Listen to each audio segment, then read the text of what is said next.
पण आपल्या वागण्यानं आम्ही अचंबित झालो. आपण जर जेवण मागितलं असतं तर कुणीही दिलं असतं. असं उष्टान्न जेवण बरं नाही दिसत. उष्ट्याची चेष्टा करतोस? तुझं शरीर नाही का रे उष्ट?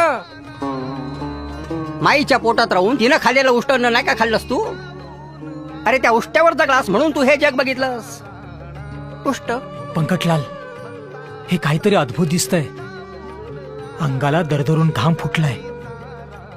भर पावसात वीज कडकडावी तसा माझ्या अंगावर काटा उभा राहिलाय.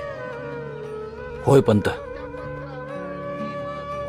मला हे सगळं विलक्षण वाटतंय.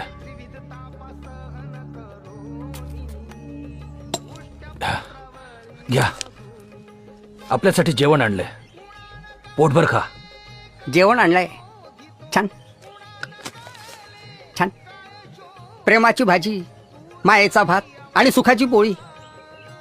वेगळं करून कसं चालेल?